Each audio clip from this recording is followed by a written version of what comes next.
Илимдер академиясында 1960 жылы ачылган өсүмдүк заттарынын химиясы жана технологиясы лабораториясы жапайы чөптөр менен иштеп келет. Мына ошол лабораторияда 52 жылдан ашык химия илимдеринин доктору Кеңешбек Турдумамбетов агай эмгектенет. Бул арада Илимпоз бир топ илимий изилдөөлөрдү жасаган. Жылдан жылга ар түрдүү жапайы чөптөрдү изилдеп, Кыргызстандын тоолоруна экспедицияга чыккан. Сусамырда көрдүк. Сусамырда дагы бир аябай ретке өскөн девесил бештиблёй деген болот. Бул эсиме чыкпайт эч. Төлкө ошол жерден гана көрдүм, мен башка жерде көрбөткөм. Сусамырда өсөт экен. Ошо девесилдин бир түрү. Анан аны жөн эле бирдеме кылганга аз жарабайт. Вот ошону көрүп ошол жерден ошолордон Альпийский роза деп биздин руководителибиз айтчылар. Ошо Альпийский роза деген 3000 метрден жогору жерде өсөт экен. Жанында суук кычырап турат, алар карайган жерге чыгып алып гүлдөп турат. Альпийский роза деген. Ошолорду көрдүк. Аны керектүү чөптөрдөн жыйып алчубуз. Муну азыр бүт эле аптечный коробкаларга жазылып жүрбөйбү? Ошол чөптөрдүн баары мен өз колум менен жыйнагам. Алып келип, талаадан деле чай кылып ичебиз. Ал баягы зыяны жоктур да. Аны билезиң да составын алкалоюту жок. Заповедник. Даже чоң Ош Бишкек жолун каттайт, машина транспорт токтотпойт. Лесниктер кубалайт кеткиле деп. Мына азыр эми столовый болуп, тимелем болуп кетиптир го. Ошол жерге барып, биз токтоолго барган лесхоздон уруксат алып, адегенде биз бул жерден алабыз уруксатты. Министерстводон. Окружающий охрана деп ушул жерде бир көрөр өтөчү. Ошолордун уруксат алып, анан биз ушу барган жерлерге уруксат бергиле деп жазып берчү да. Чычкан келген ошол жерде барып бүт чычканда да көп немелер өсөт. Сусамырдан терип алып, анан чычканга барып, анан талкалап, кургатып коюп, алар кургаганча анан чыгып, жанагы поисковойдой болуп, гербарий жийип келе бересиң да. Жийип келип, анан ошентип чычканда болчубуз.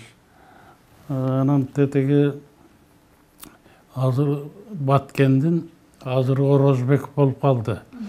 Мурда бөлөк чаталчы ошо Орозбек селосунда да көп барып жүрдүк. Эремурс кристатус деген сорту ошол жерде баягы вид кристатус деген ошол жерде көп өсөт дегенде картадан көрүп анан барып ошол жерден заготовка кылып келчү элек ал жерде. 2 күндө эле кургап калат. Көлөкөдө 45 градус ысык. Мешиндер билбейт, биз көлөкөдө саат 9:30-га чейин иштейбиз. Анан чоң брезентти эмелерге бир жагы машинага байлап көлөкө кылып алып жатабыз саат 5-ке чейин. 5-тен кийин анан чыгып талкалайбыз. 2 күндө эле кургап, заматта кургатып коет сырагы. Мурунку сene Окно деген жер эле. Азыр Орозбек атында болуп калыптыр. Ошолордон бери кыдырчубуз. Ош, Баткен, Гербарий алып келе беребиз да. Кыдырып. Ошол жерден жасаган разведка менен анан берди кышы менен анализдеп, анан иштейбиз. Анан кийин Украинага каттай турган болдук. Экспедициядан келдик, сүрөбүз тартып алып Украинага кетебиз.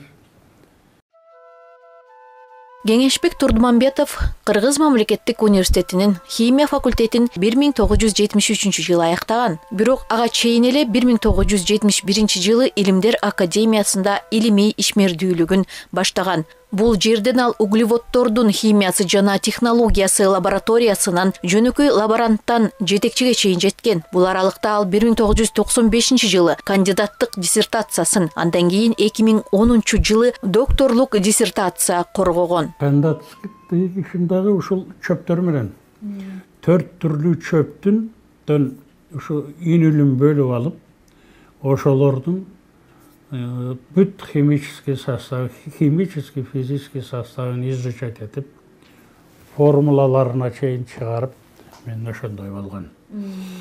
Докторскийімді ал көбірек болды. Анткені физико-химическое изучение на основе инулин и фруктозы деген. Ал да жақсы болды, көп. Мына жақында жерде көргізейін бе? Дипломдорды, диссертацияларды. Инулин дегенди уктуңуз беле? Аны эмнеден алат жана ал эмне үчүн керек? Инулин табыгый пребиотик болуп саналат. Инулин тамак сиңирүү системасынын абалына жакшы таасир этет. Нормалдуу ичеги микрофлорасынын өсүшүн колдойт жана стимулдайт. Тамак сиңирүүнү жакшыртат. Инулиндин пребиотикалык касиеттери организмден токсиндерди жана башка потенциалдуу коркунучтуу заттарды чыгарууга жардам берет. Сөөк ткандарынын өсүшүнө өбөлгө түзөт. Кальцийдин интенсивдүү сиңүүсүнүн эсебинен иммундук системаны бекемдейт. Туруктуулукту жана дененин жалпы тонусун жогорулатат. Боордун иштешине оң таасирин тийгизет. Девешил, рот девешил деп коет. Девешилдин 5-6 түрү бар, 6 түрү бар. Ошонун эң бирөө карандыс дейт, ындыс дейт. Ар жерде ар түрлүү айтат Кыргызстанда. Ошо карандыс менен заниматься этип алганбыз биз лаборатория. Анын тамырлары чоң болгондо, чоң. Инулин содержит. Инулин деген мына азырга чейин ошол инулинде болуп атат. Бирөөнүн тамыры эле где-то 12-13 килограмм чыгат. Мына биздин склондордо мындай чыккан жерде Кыргызстан бардык эле жеринде кум таш өскөн жерлерде өсөт ал. Палифти сурабайт, ухотту сурабайт. Барып эле күч болсо эле казып алып, ошону биз биринчи жолу Украинага барып внедрение кылганбыз. Адагенде биз лаборатория жеткенбиз бул жерде. Украинага барып, Украинанын Шоска деген шаары бар Сумская областында. Ал баягы секретный завод болчу, только химический 3 химический завод иштеген. Ошол жерден анан инулинди чыгарганбыз. Өзүбүз района биринчи внедрениеге өзүбүз алып барганбыз. Вагон менен. Кийин чыгарып, ошол заводко өткөрүп бердик. Алар өздөрү чыгара баштады. Сырьёлорду доставка жөнүндө решать этилди. Кыргызстан менен Казакстандын Лекарспром деген болгон. Ошол Лекарспромдон анан вагон эмес, эшелон менен айдап турган. Завод өзү чыгарып инулинди. Инулинден фруктозаны чыгарып, Союзда биринчи болуп ошо биз чыгарганбыз ушу инулинди. Анын чыккан продукциясынын 70%-ын за границага жөнөтүлчү. Инулинди бир топ жапайы чөптөрдөн алса болот. Ал эми анын ичинде древиасил тамырынан алганды Кеңешбек Турдумамбетов киргизген. Аларды анан өзүбүзгө бүт камдап койдук. Бирок чыгарганга каражат жок. Мына инулин кыргыз патент, фруктозанын сиробу, азыр фруктоза бул алыш аябай капризныйда, эң татаал фруктозаны алыш. Фруктозага жеткирбей эле фруктозаны сироп деп алып, азыр ошону колдонуп атат. Даже анын эч айырмасы жок. Мына фруктозаны сиропту алдык инулинден. Кийин кайра иштеп инулинди албай эле прямой ошол өсүмдүктүн тамырынан алдык. Баары мына кыргыз патенттери менен иштелген.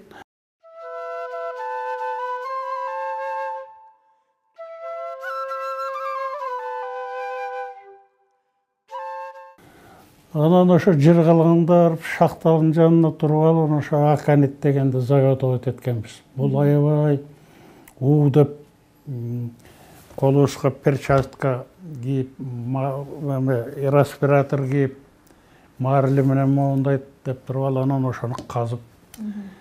Бул Аканит деген ушундай эме болот да, красивый тамыры. Мына түбү болсо, ошол жерде бир топчудай эле болот. Тамыры тегерек топчудай. Экинчи жылы ушул жерден нит мындай кичине көрүн кетип, дагы ошондой болот. 2 жыл болса, бұл 2 жылдық екен деп. 3 жылдық, 4 жылдық деп, анан ошондой болот.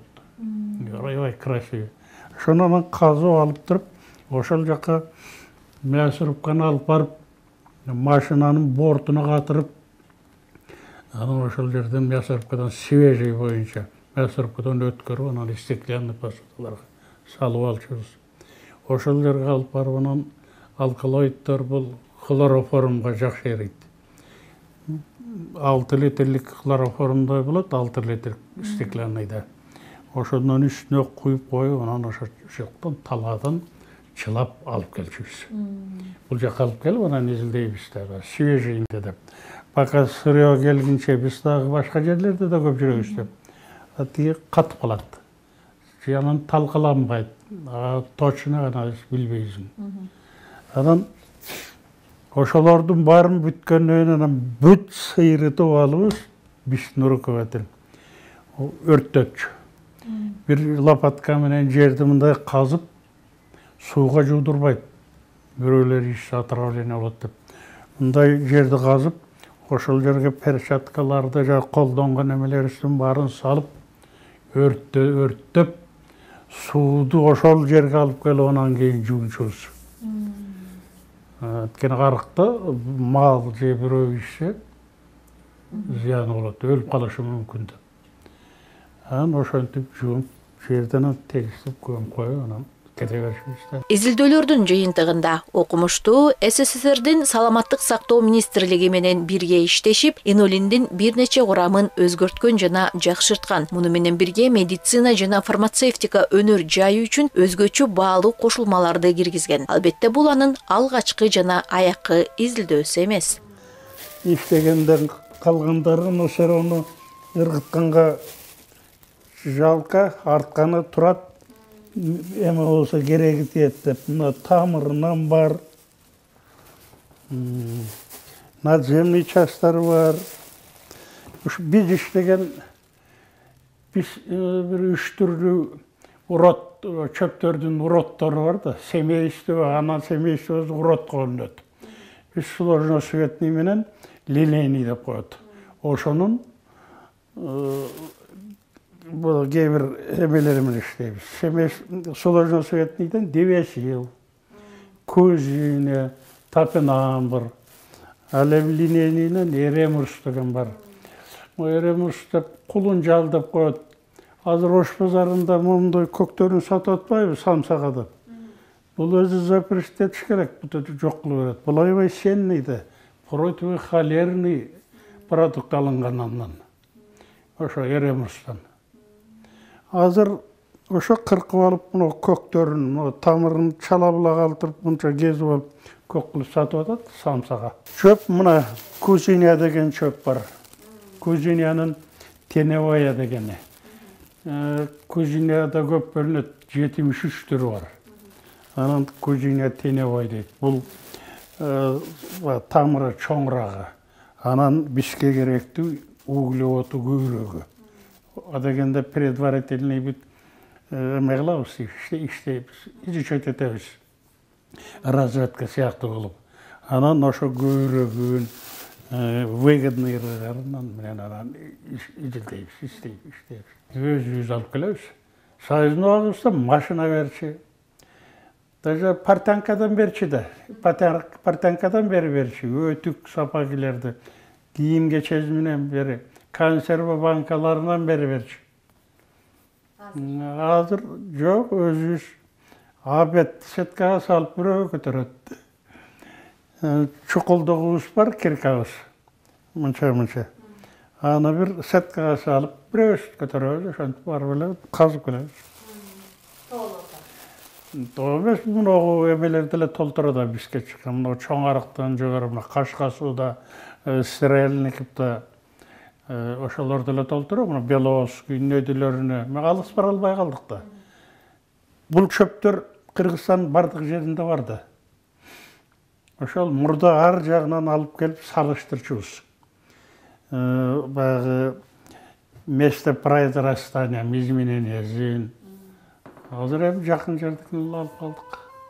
Каарманыбыз Кыргыз Республикасынын жапайы флорасынын ар кандай түрлөрүнүн химиялык курамын изилдөө, структурасын түзүү, монолиго жана полисахаридтерди бөлүп алуу жана трансформациялоо, аларды кайра иштетүүнү өнүктүрүү жаатындагы алдыңкы адистердин бири.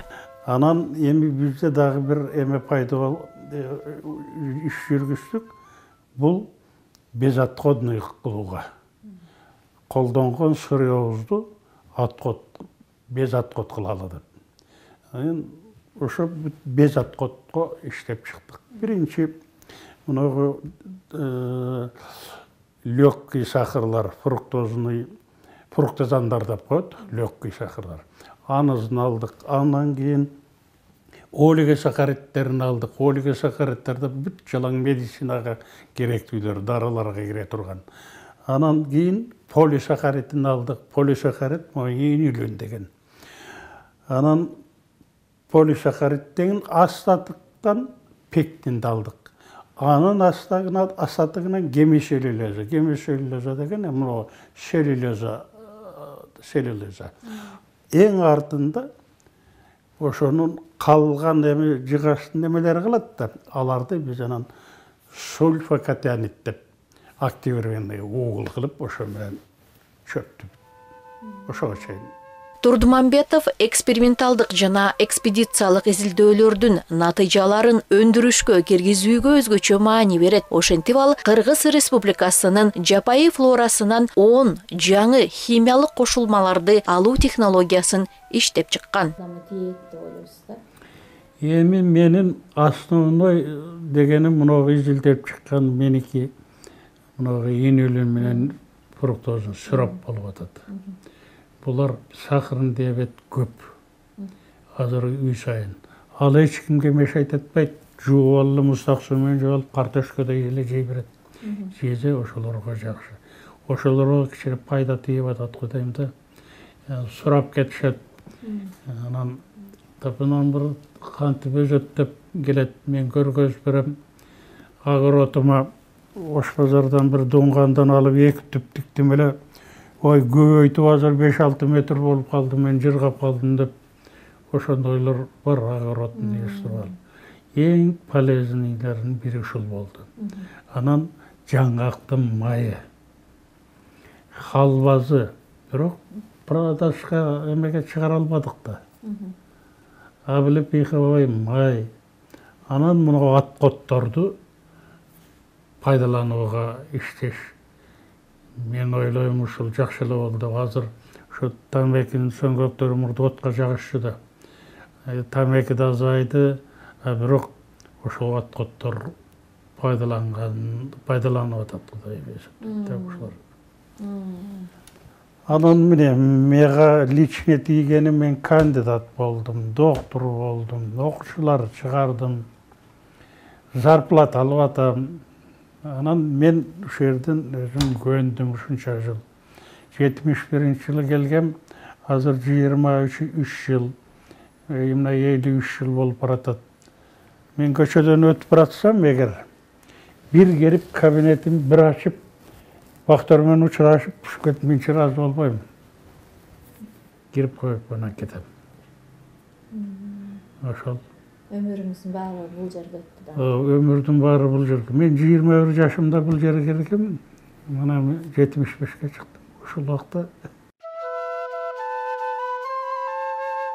180ден ашык илимий эмгектери, анын ичинде 3 монография, СССРдин 6 автордук күбөлүгү, 16 патент, жогорку окуу жайлар үчүн 5 окуу методикалык куралдары жарык көргөн. Анын жетекчилиги астында 3 кандидаттык диссертация корголгон.